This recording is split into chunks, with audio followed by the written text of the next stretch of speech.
சிவாய நம. திருச்சிற்றம்பலம். தென்னாடுடைய சிவனே போற்றி, எந்நாட்டவர்க்கும் இறைவா போற்றி. ராணிப்பேட்டை மாவட்டம் அம்மூர் ஐராவத மலையின் மேற்கு பகுதி மலை அடிவாரத்திலிருந்து அருள்மிகு சக்தி கிரீஸ்வரர் திருக்கோயிலிருந்து சித்தர் கிரியா வாசி யோகம், சித்தர்கள் ஞானிகள் காட்டிய அவ்வழியில் மகா அவதார பாபாஜி கூறிய கிரியா யோகம் பற்றி, நமது உடலை பற்றி சிந்திக்க இருக்கிறோம்.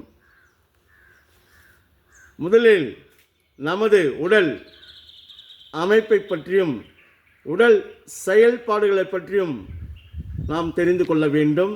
ஏனென்றால் கிரியா வாசி யோகம் செய்யும் போது உடலில் உள்ள உடல் உறுப்புகள் எவ்வாறு வேலை செய்கிறது என்பதனை பற்றி உணர நாம் நமது உடல் அடிப்படை அழகானது செல்களால் அணுக்களாக ஆக்கப்பட்டுள்ளன.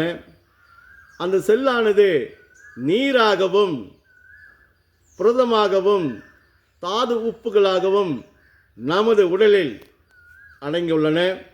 நமது உடலில் உள்ள செல்களின் மொத்த எண்ணிக்கை 6,50,00,000 செல்கள் நமது உடலில் அடங்கியுள்ளன.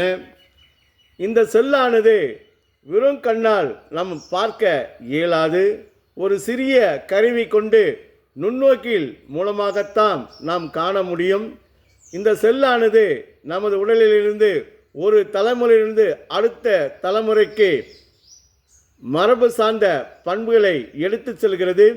எடுத்துக்காட்டாக, ஒரு குழந்தை பிறந்தவுடன் அக்குழந்தையானது தாய் போலவும் தந்தை போலவும் தாத்தா போலவும் இருக்கிறார்கள் என்பது சொல்வதற்கு இந்த செல் தான் முக்கிய பங்கை வகிக்கிறது. நமது உடலில் உள்ள அந்த செல்கள் எவ்வாறு வேலை செய்கிறது என்பதை நாம் சிறிய விளக்கம்.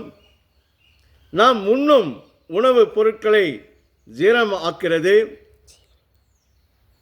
உறுப்புகளை வளர செய்கிறது, தேய்ந்த பாகங்களை புதுப்பிக்கிறது, சுவாசம் இனவிருத்தி செய்கிறது, உடலில் உள்ள கழிவுப் பொருட்களை வெளியேற்றுகிறது. இந்த செல்கள் என்னென்ன வேலை செய்கிறது பாருங்கள். நமது உடலில் எத்தனை செல்கள் இருக்கிறது? 6,50,00,000 செல்கள் நம் உடலில் அமைந்துள்ளன. அந்த செல்கள் ஒரு தலைமுறையிலிருந்து அடுத்த தலைமுறைக்கு மரபு சார்ந்த பண்புகளை எடுத்துச் செல்கிறது, உணவுப் பொருட்களை ஜீரணமாக்கிறது, உறுப்புகளை வளரச் செய்கிறது, தேய்ந்த பாகங்களை புதுப்பிக்கிறது, சுவாசம் மற்றும் இனவிருத்தி செய்கிறது, உடலில் உள்ள கழிவுப் பொருட்களை வெளியேற்றுகிறது. இந்த காணொளி மூலியமாக உங்களுக்கு இதை வழங்கியுள்ளோம். ஏனென்றால் கிரியா வாசி யோகம் செய்யும் போது உடலில் உள்ள உள் உறுப்புகளை நாம் ஆக்டிவேட் செய்ய போகிறோம், வேலை செய்கிறது. மூச்சு பயிற்சி செய்யும் போது உடல் உறுப்புகளை நமக்கு தெரிந்தால்தான் நமக்கு இந்த காணொளி மூலியமாக உங்களுக்கு இதை வழங்கியுள்ளோம். உடலை பற்றி நாம் தெரிந்து கொண்டால்தான் மூச்சு பயிற்சி நாம் செய்யும் போது நமக்கு என்னென்ன உடலில் மாற்றங்கள் ஏற்படுகிறது என்பதை தெரியும். சிவாய நம. திருச்சிற்றம்பலம். தென்னாடுடைய சிவனையை போற்றி, எந்நாட்டவர்க்கும் இறைவா போற்றி. வாழ்க வளமுடன்.